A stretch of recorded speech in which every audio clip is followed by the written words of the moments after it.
అప్పుడు గుంటూరు జిల్లా తెలుగు యువత నాయకుడిగా ఒక ఊపుతున్న యువ నాయకుడు ఆలపాటి రాజా గారిని చంద్రబాబు నాయుడు గారు సాంకేతిక విద్యాశాఖ మంత్రిగా నియమించారు. సాంకేతిక విద్యాశాఖ మంత్రి ఈరోజు మళ్ళీ పట్టభద్రుల నియోజకవర్గం నుంచి శాసన మండలికి పంపిస్తున్నారు. కాబట్టి చంద్రబాబు నాయుడు గారు, ఇందాక రాజా గారు చెప్తున్నారు, చంద్రబాబు నాయుడు గారు ముఖ్యమంత్రి అయ్యే సమయానికి అంటే 1995 నాటికి నాకు రాష్ట్రంలో తెలిసిన ఇంజనీరింగ్ కాలేజీలు ఒక 5-6 ఉండేవి. బాపట్ల ఇంజనీరింగ్ కాలేజీ బాగా చెప్పుకునేవాళ్ళు. అప్పుడప్పుడే కోనేరు లక్ష్మయ్య ఇంజనీరింగ్ కాలేజ్ ఒకటి వినపడేది. గుంటూరులో ఆర్వీఆర్ రాయపాటి వాళ్ళ కాలేజ్ ఒకటి వినపడేది. ఆ తర్వాత విజ్ఞాన్ ఇంజనీరింగ్ కాలేజ్ ఇంకా అప్పుడు తెలియదన్న నాకు. విజ్ఞాన్ కాలేజ్ తెలుసు, చాలా తక్కువ ఇంజనీరింగ్ కాలేజీలు ఉండేవి. మరి ఈ రోజు రాష్ట్రంలో 300 వరకు 300 పైగా ఉమ్మడి రాష్ట్రంలో ఇంజనీరింగ్ కాలేజీలు ఏర్పడటానికి ఆలోచన చంద్రబాబు నాయుడు గారిది. అయితే ఆ కాలేజీల ఏర్పాటుకి శ్రీకారం చుట్టిన మంత్రి ఎవరంటే ఆలపాటి రాజా గారు. నిజంగా ఒక పెద్ద చరిత్రలో మీరు భాగస్వాములు కావటం మీ అదృష్టంగా నేను భావిస్తున్నాను. మళ్ళీ ఇప్పుడు శాసన మండలికి వెళ్లే సభ్యులు స్థానిక సంస్థల నుంచి కొంతమందిని ఎన్నుకుంటారు, ఎమ్మెల్యేల నుంచి కొంతమంది ఎన్నుకుంటారు, గవర్నర్ కొంతమందిని నామినేట్ చేస్తాడు, అలాగే ఉపాధ్యాయుల నియోజకవర్గం నుంచి కొంతమంది ఎన్నుకుంటారు, పట్టభద్రుల నియోజకవర్గం నుంచి. అంటే అసెంబ్లీలో అందరూ డైరెక్ట్ ఎన్నికల్లో గెలిచి ఎమ్మెల్యేలు అవుతారు. కానీ శాసన మండలి అలా కాదు. ఇప్పుడు మళ్ళీ ఎమ్మెల్యే కోటా కాదు, స్థానిక సంస్థల కోటా కాదు, లేకపోతే ఉపాధ్యాయుల కోటా కాదు, ఏ కోటాలో గవర్నర్ కోటా కాదు, ఏ కోటాలో ఏ నియోజకవర్గం నుంచి మళ్ళీ శాసన మండలికి పంపిస్తున్నారంటే పట్టభద్రుల నియోజకవర్గం.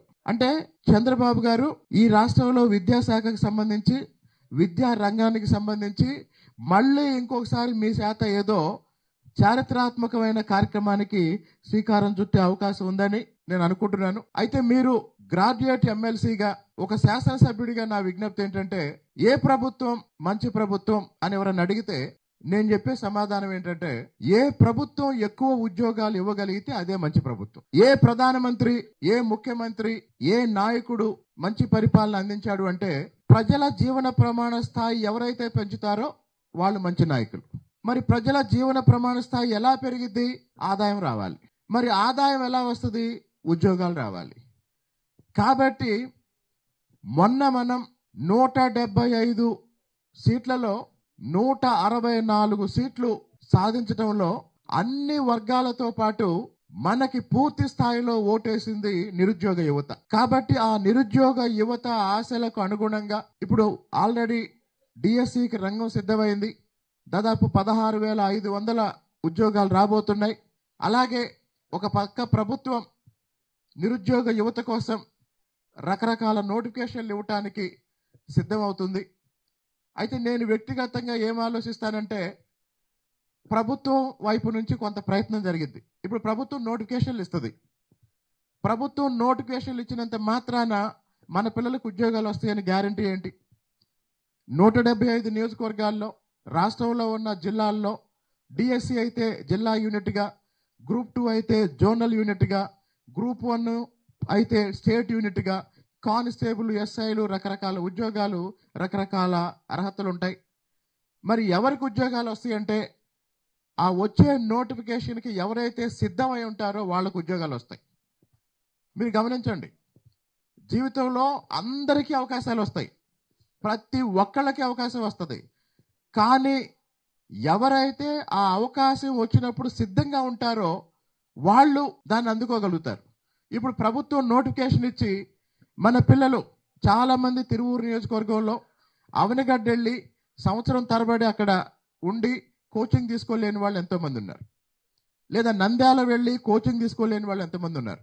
లేదా హైదరాబాద్ వెళ్ళి కోచింగ్ తీసుకోలేని వాళ్ళు ఎంతోమంది ఉన్నారు.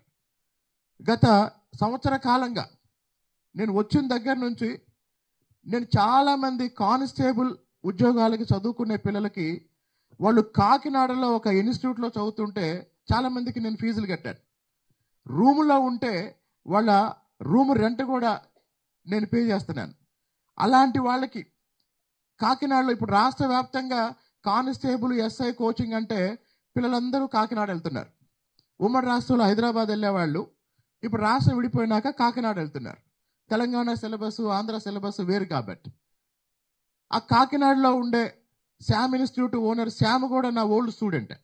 2-3 సార్లు ఫోన్ చేసి కొంతమందికి ఫీజు తగ్గించమంటే తగ్గించాడు. కాబట్టి బయటికి వెళ్ళి ఖర్చు పెట్టి ఎవరైతే చదువుకోలేకపోతున్నారో వాళ్ళ కోసం నేను ఎన్నికల ప్రచారంలో చెప్పినట్టుగానే మన తిరువూరులోనే లక్ష్మీపురంలో అంబేద్కర్ స్టడీ సర్కిల్ ప్రారంభించాం. ఇప్పుడు దాదాపు 600 మంది డిఎస్సి కోచింగ్ వస్తున్నారు ప్రతిరోజు. అలాగనే దాదాపు 250 మంది కానిస్టేబుల్ క్లాసులకు వస్తున్నారు ప్రతిరోజు. అంటే నా ఉద్దేశం ఏంటంటే ప్రభుత్వం నోటిఫికేషన్లు ఇస్తూ ఉంటే ఆ నోటిఫికేషన్కి మన యువతని సిద్ధం చేస్తే అందులో ఎక్కువ కష్టపడ్డే వాళ్ళు సెటిల్ అవుతారు. కాబట్టి ఆ అవకాశం కల్పించడం కోసం తిరువూరులో ఈరోజు మన తిరువూరు నియోజకవర్గమే కాదు జిల్లా వ్యాప్తంగా చాలా మంది వస్తున్నారు, బయట ప్రాంతాల నుంచి కూడా చాలా మంది వస్తున్నారు.